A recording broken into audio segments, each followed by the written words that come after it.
নোয়াখালীর সোনাইমুড়িতে আয়োজিত এই প্রোগ্রামে প্রধান অতিথি হিসেবে উপস্থিত ছিলেন ডাক্তার মুস্তফা হাজেরা ফাউন্ডেশনের প্রতিষ্ঠাতা ও উপদেষ্টা জনাব গোলাম মর্তুজা।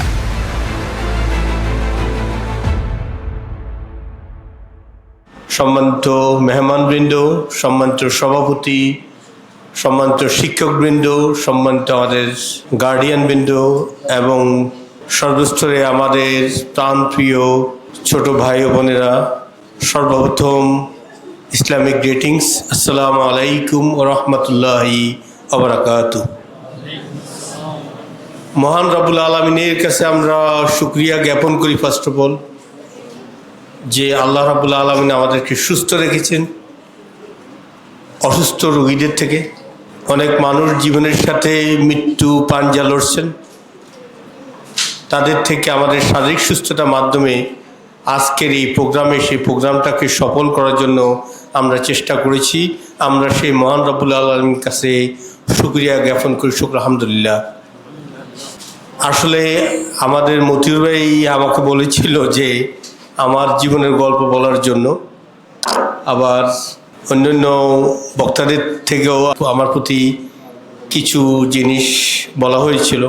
আমি চেষ্টা করব যতটুকু সম্ভব কভার করার জন্য। ফার্স্ট অফ অল, আপনারা আজকে আমরা যারা এখানে বৃত্তি পেয়েছি, আমি কি একটু আমাদের ছোট ভাই বোনদেরকে বলবো, তোমরা একটু দাঁড়িয়ে আমাদেরকে দেখাতে পারো কারা কারা বৃত্তি পেয়েছো? আচ্ছা, আমি প্রথম লাইন থেকে তাদেরকে একটু জিজ্ঞেস করতে চাই যে তোমরা কে কি হতে চাও? তুমি কি হতে চাও? ডাক্তার, ইঞ্জিনিয়ার, আইনজীবী, ডাক্তার। ডাক্তার, মাশাআল্লাহ, আমরা অনেক ডাক্তার পেয়ে গেছি ইনশাআল্লাহ ভবিষ্যতের, এবং অনেক ইঞ্জিনিয়ার পেয়েছি। আল্লাহ রাব্বুল আলামিন আজকে যারা এখানে এসেছেন, যারা যে উদ্দেশ্যে এসেছেন, আমি গতকাল উমরা করে বাংলাদেশে এসেছি। আমি আল্লাহ রাব্বুল আলামিনের কাছে দোয়া করি আল্লাহ রাব্বুল আলামিন আমাদের সব সহি নিয়তগুলোকে কবুলে মঞ্জুর করেন, আমি। সম্মানিত গার্ডিয়ান বিন্দু, আজকে আমি আপনাদের একটু রিমাইন্ডার দিব। আমরা একটা সন্তানকে কত কষ্ট করে লালন পালন করি, একটু আমরা যদি সেই সন্তানকে লালন পালনের জিনিসটা চিন্তা করি, যে আল্লাহ রাব্বুল আলামিন কোরআনে কারিম থেকে বলতেছেন যে আমি মানুষকে দুর্বল করে সৃষ্টি করেছি। কীরকম দুর্বল করে সৃষ্টি করেছেন? আমি আজকে সকালের বক্তৃতা কথাটা বলেছিলাম, একটা ছাগলের বাছুর এবং একটা গরুর বাছুর পৃথিবীতে যখন চলে আসে, কয়েক মিনিটের মধ্যে সে দাঁড়িয়ে যায়। আধা ঘন্টার মধ্যে সে অটোমেটিকলি দুধ খাওয়ার জন্য মায়ের দুধের কাছে চলে যায়, তাকে কেউ কোনো কিছু শিখাইতে হয় না। আর আমরা যদি আমাদের কথা চিন্তা করি, আমাদের মারা যখনই ওনাদের পেটে আল্লাহর পক্ষ থেকে যখন বাচ্চা আসেন, তখনই ডাক্তারের কাছে চলে যেতে হয়, আয়রনের লেভেল ঠিক আছে কিনা দেখতে হয়, সিটি স্ক্যান করতে হয়, বাচ্চাটার অবস্থা ঠিক আছে কিনা দেখতে হয়। কত কষ্ট করে এই বাচ্চাটা পৃথিবীতে আসে। ডাক্তারি ভাষায় একটা মানুষ মৃত্যুর আগে যে লেভেল অফ পেইন সহ্য করতে পারে তার মাত্রা হলো 10। আর আমার মারা 7-8 পর্যন্ত সে পেইন সহ্য করে একটা বেবিকে পৃথিবীতে নিয়ে আসে। এই বেবিটা ডান পাশে প্রস্রাব করলে বাম পাশে নিয়ে যান, বাম পাশে প্রস্রাব করলে মায়ের ডান পাশে নিয়ে যান, দুই পাশে যদি প্রস্রাব করে দেয় মায়ের বুকের উপর রেখে না ঘুমিয়ে রাত কাটিয়ে দেন। আর সেভাবেই আমরা এই সন্তানরা পৃথিবীতে, এই সন্তানরা যখন বড় হয়, যখন সে স্কুলে যায়, তার পরিবর্তন চলে আসে। আস্তে আস্তে শুরু হয়ে যায় এই সমাজের কালো থাবার মাধ্যমেই আমাদের এই সন্তানকে আমরা লুজ করা শুরু করে দিই। আজকে আমার এই সন্তান হচ্ছে ইফটিজিংয়ের জন্য বসে থাকে স্কুলের সামনে, আজকে আমার এই সন্তান বসে থাকে চায়ের দোকানে। আজকে স্কুলগুলিতে গিয়েছি, আমি প্রত্যন্ত অঞ্চলে অনেক স্কুলে গিয়েছি। 70% আমাদের মেয়ে সন্তানরা স্কুলে আছে, 30% সন্তান ছেলে সন্তান সেখানে। সেই 30%-এর মধ্যেই হার্ডলি 10 জন আসে হয়তো পড়ালেখা করার জন্য, বাকি 20 জনের চুলের স্টাইল দেখে বোঝা যায় তারা স্কুলে আসে সময় কাটানোর জন্য। আমি কোরআনে কারিম থেকে যে আয়াতটা তেলাওয়াত করেছি, আল্লাহ রাব্বুল আলামিন আমাদেরকে বলেন যে ইয়া আইয়ুহাল্লাযিনা আমানু কু আনফুসাকুম ওয়া আহলিকুম নার, হে ঈমানদারগণ তোমরা তোমাদের আহালকে জাহান্নামের আগুন থেকে বাঁচাও। আমি জানি না আপনারা ফিল করেন কিনা, আপনার সন্তান কিভাবে নষ্ট হয়, আপনার সন্তান কোথায় যায়, আপনি কি করেন? আপনার সন্তান স্কুলে যায় নাই, আজ কেমন এক সমাজ আসছে স্কুলের শিক্ষকরা একটা ব্যত্যাঘাত করতে গেলেই সেই শিক্ষকের আপনারা দৌড়ে আসেন। আর শিক্ষকরা এই চায়ের দোকানে যখন আড্ডা দিচ্ছে, শিক্ষকরা এখন ছাত্ররা এখন শিক্ষককে মারতে যায়। এমন এক সমাজের মধ্যে আমরা বসে আছি। আল্লাহ রাব্বুল আলামিনের কঠিন বাস্তবতা, সেই জাহান্নামের আগুন থেকে আল্লাহ রাব্বুল আলামিন আমাদের করুক। আমরা আমাদের দায়িত্বকে এভাবে অবহেলা করতে পারি না। আজকে আমাদের মেয়ে সন্তানগুলো তারা ডাক্তার হতে চায় বা ইঞ্জিনিয়ার হতে চায় বা পড়ালেখা করতে চায়, সরকারের পক্ষ থেকে অনেক লেভি দেওয়া আছে তাদেরকে কন্টিনিউশন করার জন্য, কিন্তু আমাদের মেয়ে সন্তানদের অনেক লিমিটেশন আছে। একদিকে তারা হলো ঘরের রানী, হোম মিনিস্টার, অন্যদিকে তারা হলো সন্তান গড়ার কারিগর।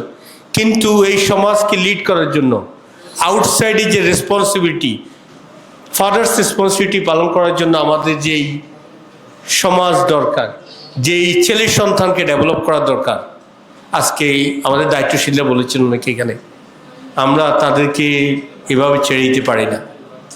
আমরা ছেড়ে দিচ্ছি তাদেরকে টাকার পিছনে আমেরিকাতে।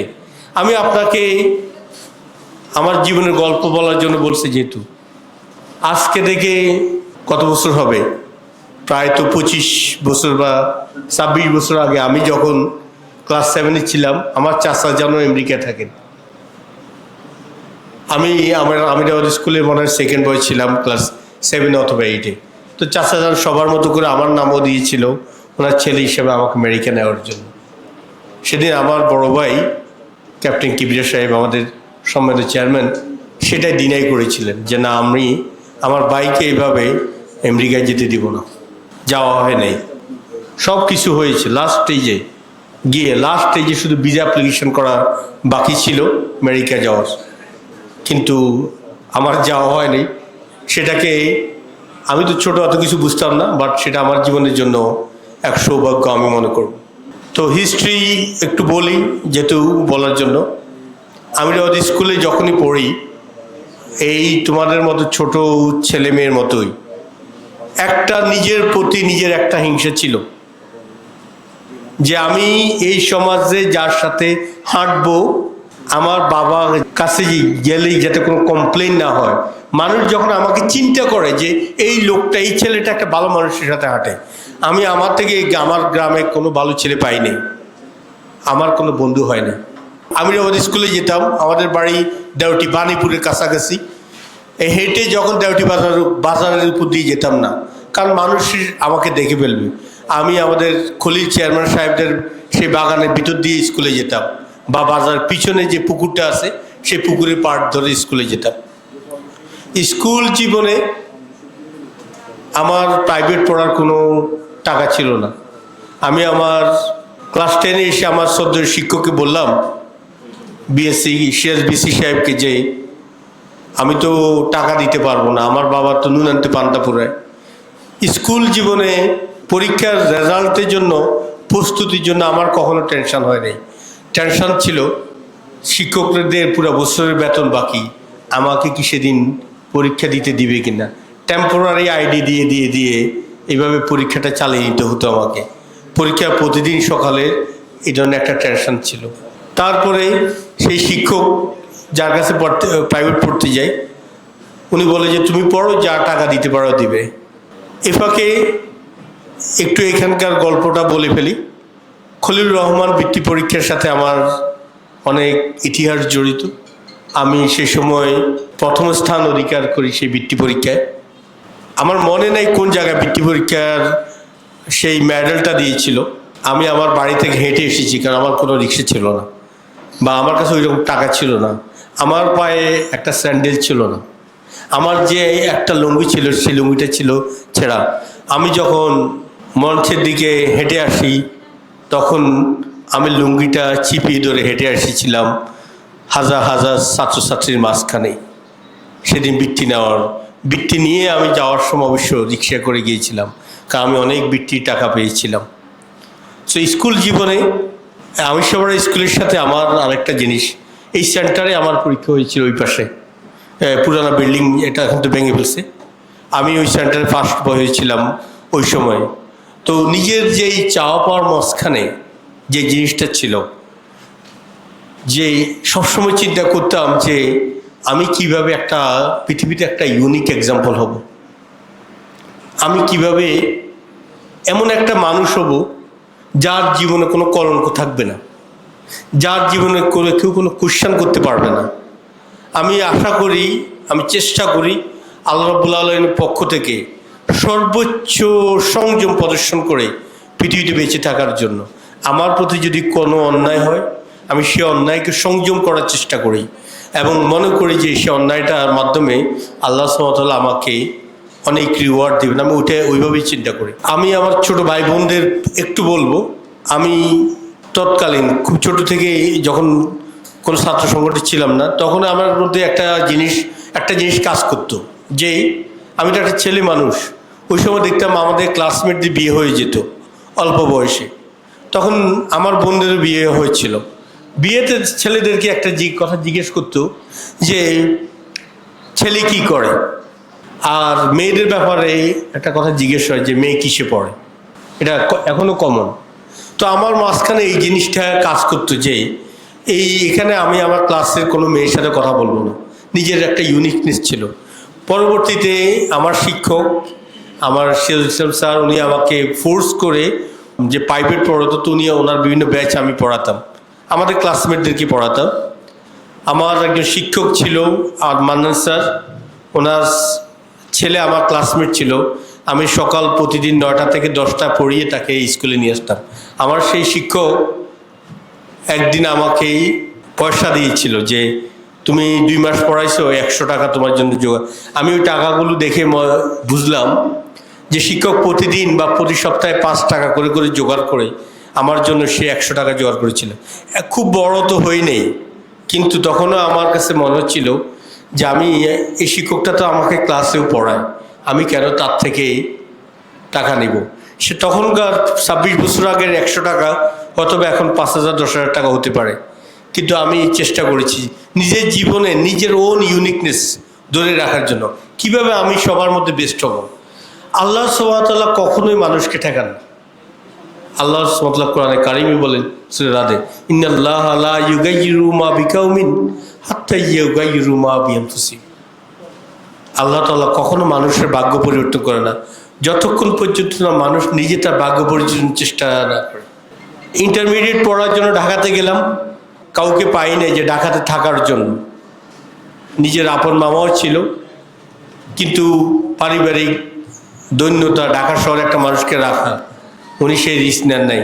চলে আসি চৌমনি কলেজে, ভর্তি পরীক্ষা দিয়ে ফার্স্ট হয়ে সেখানে পড়ালেখা করি। তারপরে শর্টলি বলে দিচ্ছি, ঢাকা বিশ্ববিদ্যালয়ে অনার্স করি। সেখানে গিয়েও চেষ্টা করলাম যে আমি তো কোনোদিন কাউকে হজম করতে চাই না, কখনোই আমার সামনে কেউ রুল নাম্বার 1 হবে এটা আমি কখনো দিতে পারতাম না। এরকম বহুত ইতিহাস আমার জীবনে। আমি নিজের সাথে যুদ্ধ করতাম। আমাকে প্রথম কেন ওই মানুষটাকে, যদি আল্লাহ সুবহানাহু ওয়া তাআলা যে ব্রেন দিয়েছে, আমাকে তো সে ব্রেন দিয়েছেন, যে এই ক্ষমতা দিয়েছেন আমাকে, সেই ক্ষমতা দিয়েছেন, তাহলে সে আমার থেকে কেন পারবে? সেই যদি পারে আমি কেন পারবো না? আমি তো তার কাছাকাছি যেতে পারি। সেই স্বপ্ন আমার মনের মধ্যে সবসময় ছিল। তারপরে ঢাকার বিশ্ববিদ্যালয়ে যখন অনার্স শেষ, আমি চাই না যে কেউ রেজাল্ট হওয়ার পর আমাকে বলুক যে আপনি এখন কি করেন। এই প্রশ্নের জবাব আমি কিভাবে দিব আল্লাহর কাছে? কারণ আল্লাহ, তুমি আমার রেজাল্ট পাস হওয়ার আগে আমাকে একটা বন্দোবস্ত করে দাও। আমি এই প্রশ্ন কাউকে দিই না। অনেক মানুষ আমাকে এক্সাম্পল হিসেবে দেখে, অনেক মানুষ আমাকে নিয়ে চিন্তা করে, তাদের সামনে পড়লে কি করো তুমি? যে আমি বলতে চাই না যে আমি কিছু একটা করি না এখন, এ কথা আমি বলতে চাই। আমার রেজাল্ট হওয়ার জন্য 3 মাস হাতে সময় ছিল। আমি যেদিন পরীক্ষা শেষ, সেদিন আমি একটা কম্পিউটার নিই, আমি সেদিন IELTS এর প্রিপারেশন নিই। সেদিন থেকে আমি বিসিএস এ প্রস্তুতি শুরু করি, সেদিন থেকে চাকরির জন্য কাজ করি, চেষ্টা করি।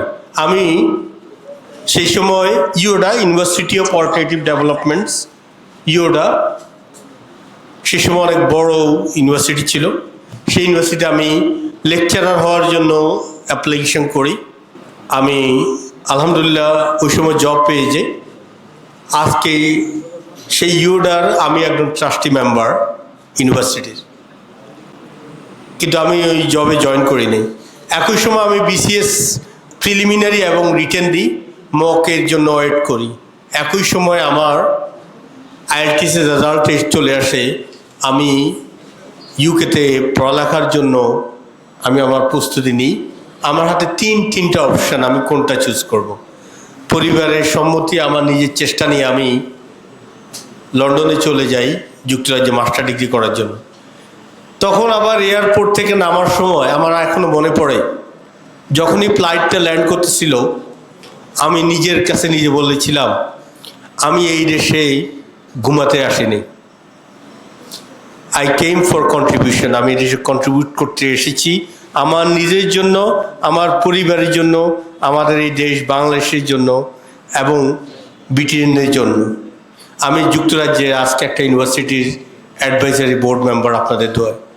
সো আল্লাহ রাব্বুল আলামিন আমাকে যা কিছু, খুব বেশি কিছু হয়তো দেয় নেই, যা কিছু দিয়েছে আমি মনে করি না যে আমার জীবনে কোনো প্রাপ্তি আছে। কারণ আমি এটাকে ট্রুলি আমি মনে করি it's an example for all of us. এটা একটা বাস্তব এক্সাম্পল। তাই আমি তোমাদেরকে বলবো, এই নিজের জীবনকে একটু স্টাডি করো। আমরা আল্লাহ রাব্বুল আলামিন আমাদেরকে এক দুর্বলভাবে সৃষ্টি করে বলেছেন, 25 বছর ধরে বাবা মায়ের ডেভেলপমেন্টসের ফলে আমরা ম্যাচিউর্ড হই, অ্যাডাল্ট হই এবং পরবর্তী শিক্ষা জীবনের পরে দিকে আমরা যাই। কিন্তু আরেকটা বার্সা আল্লাহ রাব্বুল আলামিন বলেন যে কুনতুম খায়রা উম্মাতিন উখরিজাত লিন্নাস। এই পৃথিবীতে প্রায় কোথায় বলে যে 4.5 মিলিয়ন, কোথায় বলে 40.5 মিলিয়ন প্রজাতি আছেন। এই সব প্রজাতির মধ্যে মানুষকে আল্লাহ সুবহানাহু ওয়া তাআলা খুব ডিফারেন্টলি তৈরি করেছেন। প্রত্যেকটা প্রজাতির আল্লাহ তাআলা ইন্ডিভিজুয়ালি সৃষ্টি করেছেন।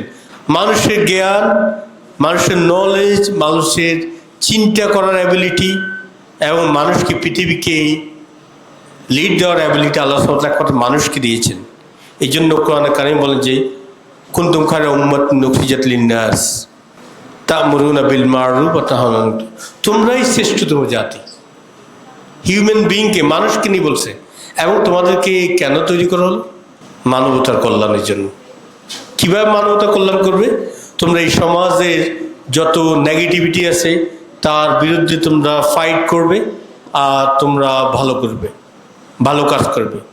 আরেক আয়াত আল্লাহ রাব্বুল আলামিন বলেন যে, সেটা হলো যে আল্লাহ রাব্বুল আলামিন আল্লাযী খালাকাল মাউতা ওয়াল হায়াতা লিয়াবলুয়াকুম আইয়ুকুম আহসানু আমালা, যে আমি তোমাদেরকে জীবন দিয়েছি, আবার তোমাকে মৃত্যু দিব, আর তোমাকে কিভাবে পরীক্ষা করব?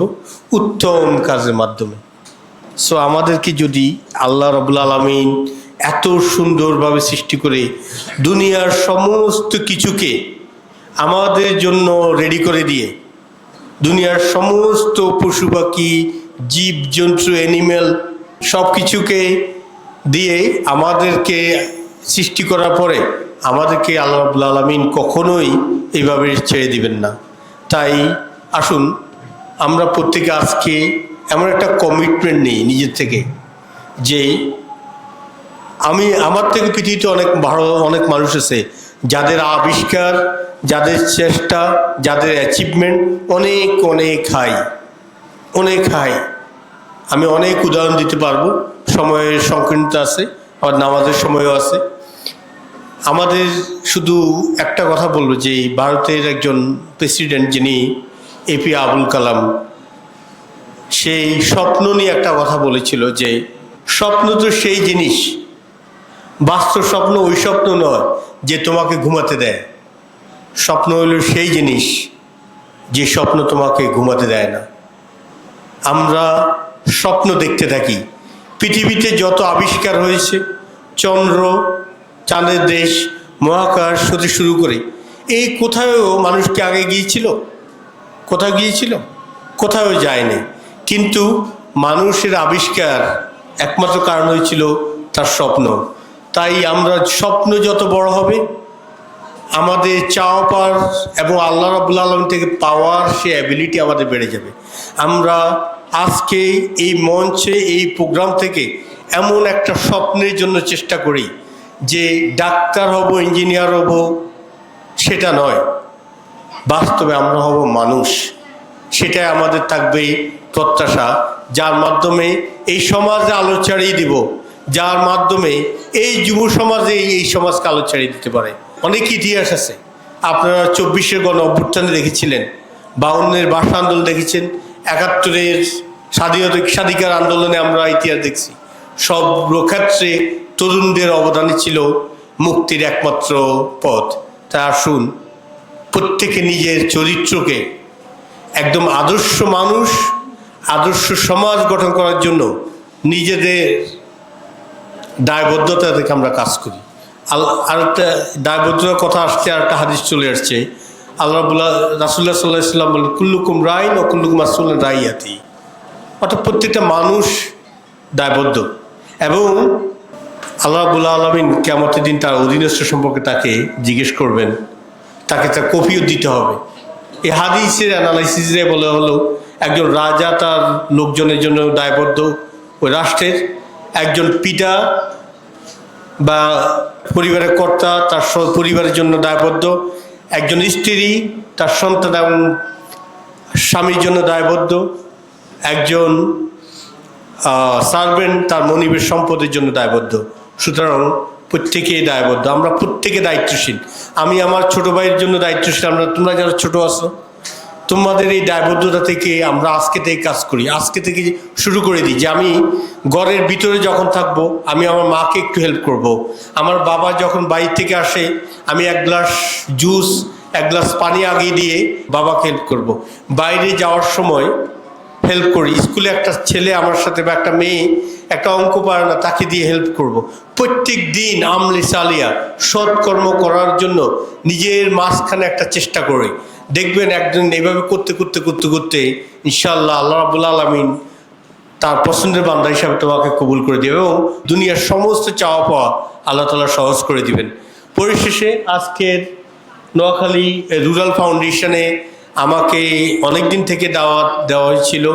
আমি অনেক দেরি করে ফেলেছি। আপনাদের দায়িত্বশীলদের কাছে আমি আমার কৃতজ্ঞতা জানাচ্ছি এবং ক্ষমা চেয়ে নিচ্ছি যে আমি আরও আগে জয়েন করতে পারি নাই, যার জন্য বৃত্তির রেজাল্টটা অনেকদিন পেন্ডিং করে রেখেছিল। একই সাথে সাথে ইনশাআল্লাহ আগামী দিন আপনাদের সাথে থাকবো, যেভাবে যেখানে সহযোগিতা করা লাগবে এই সহযোগিতার মাধ্যমে ইনশাআল্লাহ আরও একটা ফাউন্ডেশন যদি এভাবে এগিয়ে যায়, এভাবে আমাদের সন্তানদেরকে আদর্শ মানুষ হিসেবে তৈরি করার জন্য সামনে এগিয়ে আসে ইনশাআল্লাহ আমার পক্ষ থেকে সর্বোত্তম সহযোগিতা থাকবে। আল্লাহ রাব্বুল আলামিন আমাদেরকে কবুল ও মঞ্জুর করেন, আমাদের সন্তানদেরকে ন্যাক সন্তান হিসেবে তৈরি করেন এবং মানবতার জন্য আগামী দিন ইনশাআল্লাহ অত্র এলাকা থেকে যাতে এই সোনামুড়ি, চাটখিল বা নোয়াখালী নয়, পুরা বাংলাদেশকে নেতৃত্ব দিতে পারে, সে নেতৃত্বে আসার মতো সন্তান তৈরি করে দেখ। আমিন। ওয়া আখিরু দাওয়ানা আলহামদুলিল্লাহি রাব্বিল আলামিন। আসসালামু আলাইকুম ওয়া রাহমাতুল্লাহি ওয়া বারাকাতুহু।